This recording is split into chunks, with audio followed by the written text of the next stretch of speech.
संजय और शिवानी सगे भाई बहन थे, पर दोनों के स्वभाव में बहुत अंतर था। संजय बड़ा जिद्दी और कामचोर था। वह स्कूल में जी चुराता था। जब तक किसी बच्चे को पीट आता था, माता पिता का कहना न मानता था। इसके विपरीत शिवानी सबका कहना मानती, मन लगाकर पढ़ती, माँ के साथ काम भी करती, साथ ही सबसे अच्छा व्यवहार करती, बड़ों का आदर सम्मान करती। संजय का बिगड़ जाने का सबसे बड़ा कारण उसके माता पिता थे। वह कहते थे कि बेटा खरा सिक्का होता है और बेटियां खोटा सिक्का होती हैं। उस परिवार में अनेक वर्षों बाद लड़का हुआ था। दादा माता पिता सभी ने उसे सिर पर चढ़ा रखा था। बात उसके मुंह से निकल जाने की देर थी कि उसकी जिद पूरी कर दी जाती थी। संजय की आदत बन गई थी कि वह अपना हट पूरा करके ही रहता।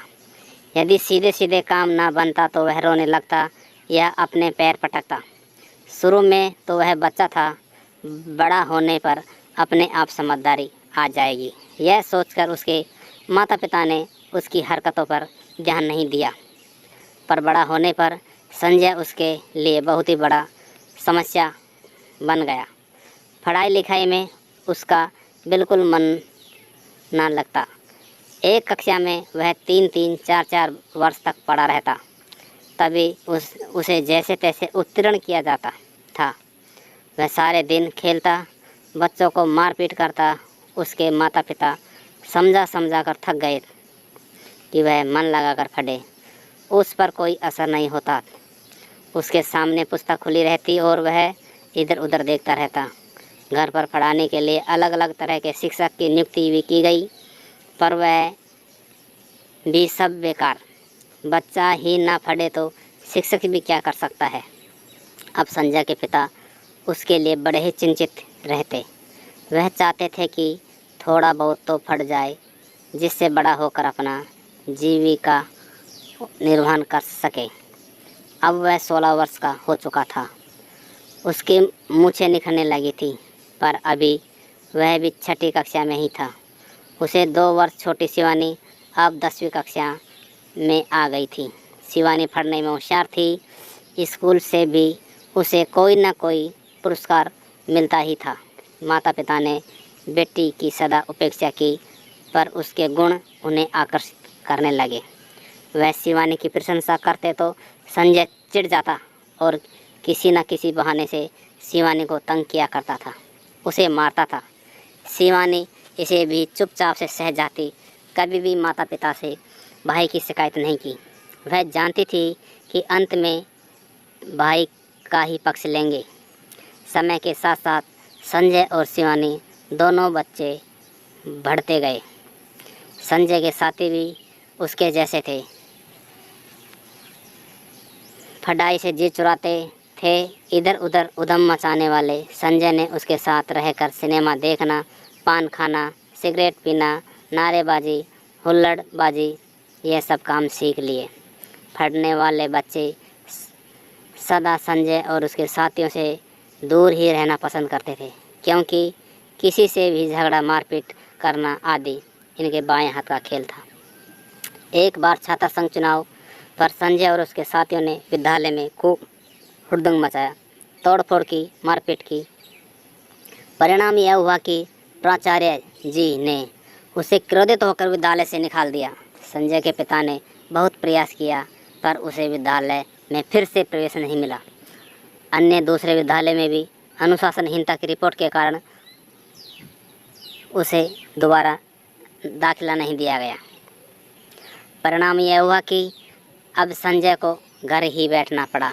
संजय के पिता और बूढ़े हो चले थे। नौकरी से भी वह सेवानिवृत्त हो गए थे। संजय की चिंता उन्हें हर समय दुखी करती। विद्यालय से यूं अपमानित होकर निकल जाने तथा गलत रास्ते पर चलने की प्रेरणा देने वाले साथियों का साथ भी छूट गया। अब संजय कुछ गंभीर हो गया। पड़ोसियों और रिश्तेदारों की शंका भरी निगाहें अब सहते सहते भी वह अपनी गलतियां समझने लगा था। संजय के पिताजी बीमार रहने लगे।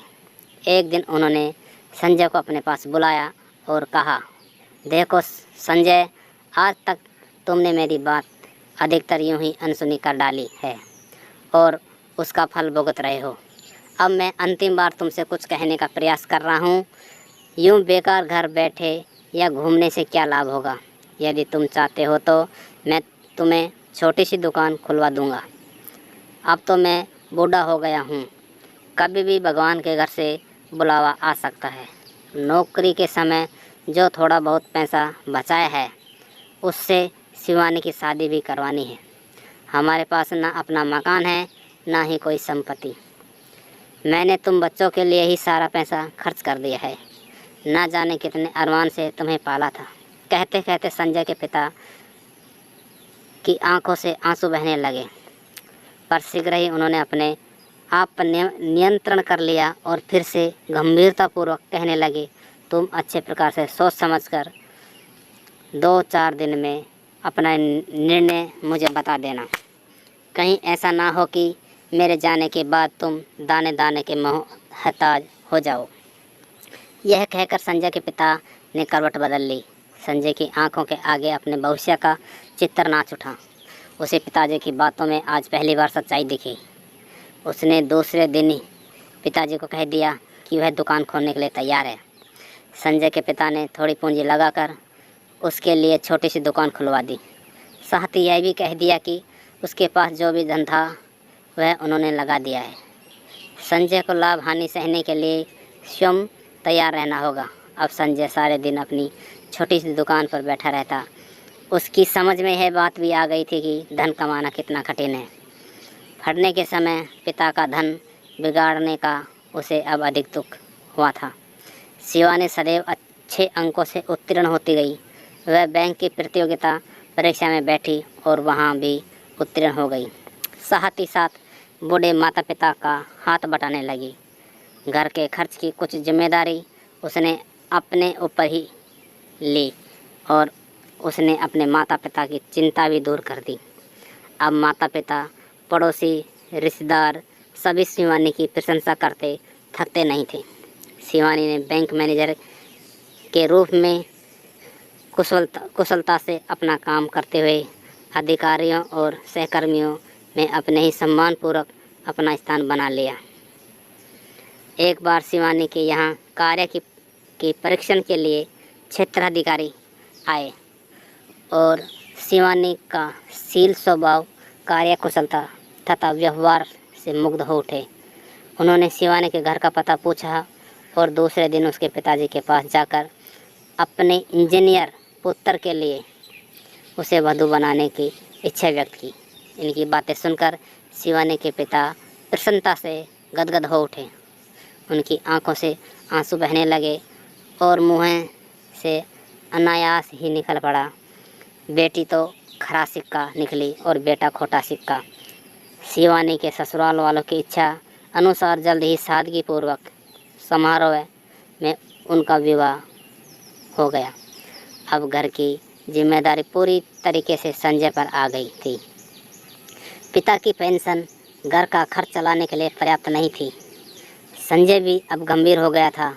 वह स्थिति को समझने लगा था। वह सारे दिन परिश्रम करता, तब कहीं जाकर कुछ कमाई होती। संजय यह सोचता कि यदि वह माता पिता का कहना मानकर मन लगाकर पढ़ाई करता तो आज वह शिवानी की भांति अच्छी नौकरी पर होता, स्वयं सुखी संतुष्ट रहता और सभी से आदर पाता। पर अब पछताने से होता है भी क्या। उसने जीवन का सबसे अमूल्य समय, विद्यार्थी काल व्यर्थ ही गंवा दिया। अब तो वह परिस्थिति के अनुसार जीवन चलाने के लिए विवश था।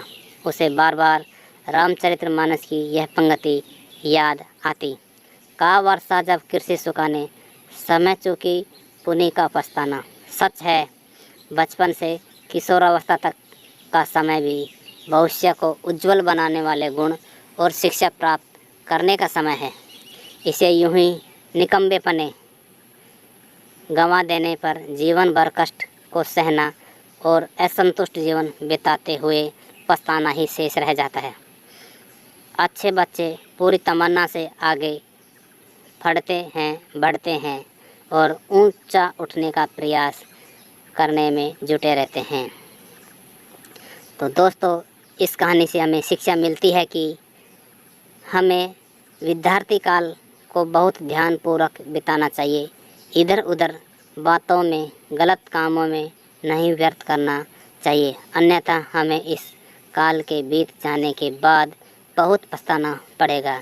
यह समय दोबारा लौट कर नहीं आता है और यह समय जीवन का सबसे महत्वपूर्ण समय होता है, क्योंकि इसी समय हमारा भविष्य निर्माण का काल होता है। प्रिय दोस्तों, इस चैनल को सब्सक्राइब, लाइक एंड शेयर करें। धन्यवाद।